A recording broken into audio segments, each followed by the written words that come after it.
Welcome to the African Album Review Podcast, where we review Africa's best and latest music projects. Africa, Moody say. Welcome to yet another episode, and if this is your first time here, it's an album review. Let's talk music with MJ. Album review. First thoughts. So here I was on Twitter like a week ago, last weekend, and I saw a tweet by Amanda Mo promoting her most recent album titled Sitsandzile, and I thought maybe, just maybe, I should review it. So I quoted the tweet and said, you know what, maybe this might be the next album review. I think I was half serious, but she liked and retweeted it, and I was like, wait a minute. You know what? I'm definitely going to listen to the album and review it. So here we are. And before I even jump into this album review, I am glad I did that. First, let's talk about who Amanda Mo is. Amanda Mo is an R&B, soul, and pop singer-songwriter from eSwatini, formerly known as Swaziland, and she's working in South Africa. Of notable accolades, she was the 2014 winner of the Sibebe Friday Night Live series, or SFNL, which is a huge music competition out of eSwatini. So you know she knows a thing or two about singing, right? Album review. Let's analyze the music. The lead single from Sitsandzile is a song called Uwami, which is a very catchy groove. The video, which is on YouTube, was released in March 2018, so it's been there for about a year and maybe 5 months. And it shows Amanda Mo having fun in the studio with some shots of her by the coast as well in Durbs with a love interest, a really muscular guy, ladies. And really, when I look at it from a song perspective, this is what love songs are about. I did read on one of the YouTube comments that Uwami had something tiggy about it. And although I'm inclined to agree to a certain extent, I don't think it's that apparent. Like, you wouldn't say it's a carbon copy or anything. It's natural that when you get a big track such as Tiggy from Sands, who's also from eSwatini, it can influence the sounds coming out of a country. So, I mean, eSwatini is no exception. Uwami is an amazing love song and great track nonetheless. The title track, Sitsandzile, of course, which translates to I Choose You, is a beautiful ballad with a lovely build-up. It really starts chilled, slow, and Amanda Mo kind of introduces the track by saying, hey, this is Sitsandzile, and that kind of vibe. But she obviously says it with a way better voice than mine. The song is about someone acknowledging their imperfections and their mistakes, especially in the relationship context, but still choosing that one person that they love through it all. So they're willing to choose them over and over and over again, even if they've wronged them in the process. And not to say they did it deliberately, but we are human and we make mistakes, right? Find us on motomotomusic.com. On the other hand, a track like Kuhlukana Nawe has that African soul going for it with some excellent BVs. To say the beauty of the track is built on the backing vocals may sound harsh, but in reality, it's actually the mastery of it. You have to know the right track to do that on, and Amanda Mo did exactly that on Kuhlukana Nawe. She sings it perfectly, but the backing vocals, stellar. Excuse my pronunciation here, but Sitsandzile Sami is a duet with Denzel Smith, who really gave an excellent account of himself.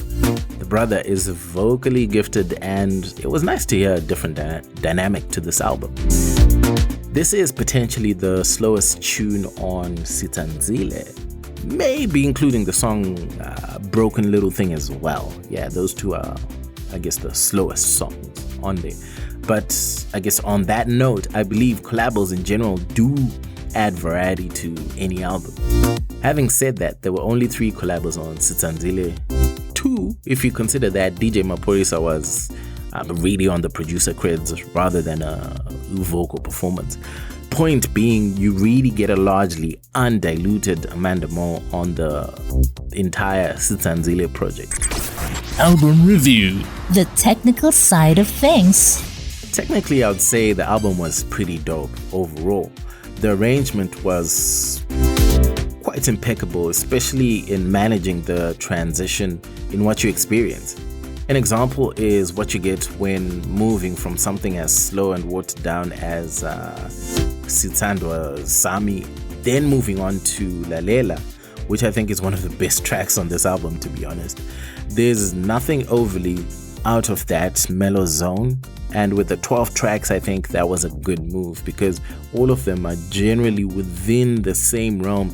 You don't listen to one track and be like, okay, cool, then listen to the next and you're like, wait, this is the same album? No, you don't get any of that. So the way this album was arranged was pretty cool. The entire track list, I think, gives an accurate depiction of the kind of music Amanda Moore loves to make and wants to make as well.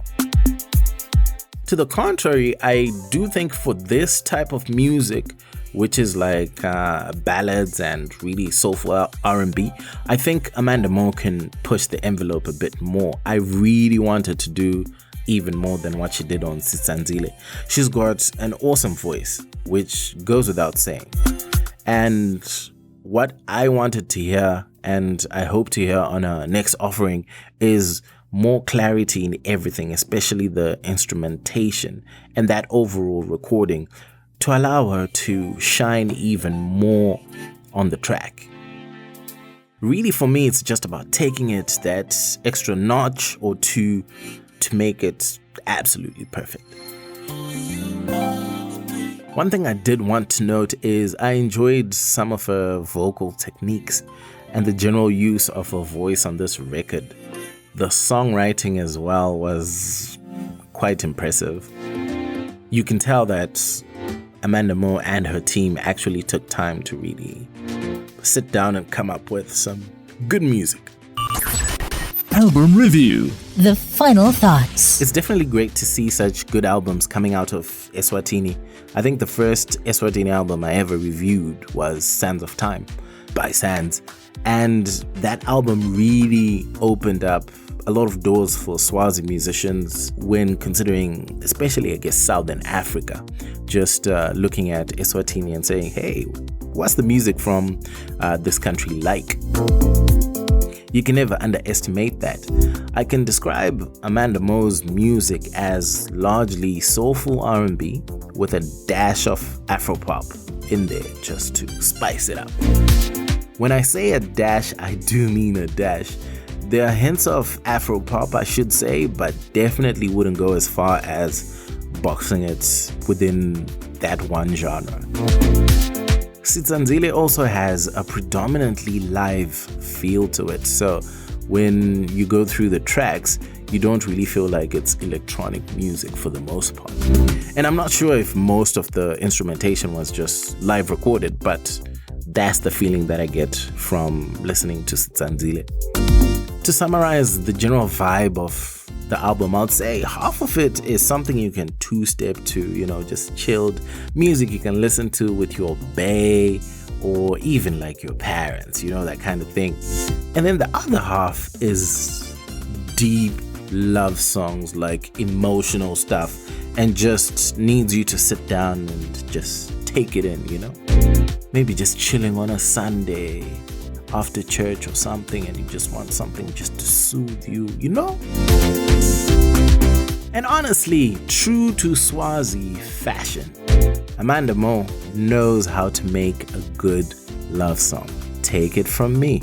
When you're looking for love songs from Africa, do not look further than the beautiful land of eSwatini. So, my picks from Sitsandzile are the following tracks: Lalela, Hambi Yomfuna, Sitsandzile, Wami, Mphatse Kahle, and Lukholo Lwami, which is like a gospel sort of song. And, you know, it's just got that, I don't know, like, you know, like that choral music sound to it. And it's a song that you can just listen to, I think, just to lift your spirits. Yeah, that kind of song. And yeah, those are the songs that I liked on Sitsandzile by Amanda Mo. So, should you even bother listening to Sitsandzile by Amanda Mo? The verdict is yes, a resounding yes. You definitely should listen to that album. It's a wonderful album with a highly mature sound and deserves a lot more love from the people. Sitsandzile by Amanda Mo is available online. iTunes, Google Play, Spotify. These are everywhere. You can also follow Amanda Mo on Twitter. Her handle is Amanda Mo Music. And that's Mo with an M-O. And on Facebook, Amanda Mo is also Amanda Mo Music. Anyway, that's it from me, team. My name is MJ Wemoto, son of Zimbabwe, signing out. Nde. Find us on motomotomusic.com.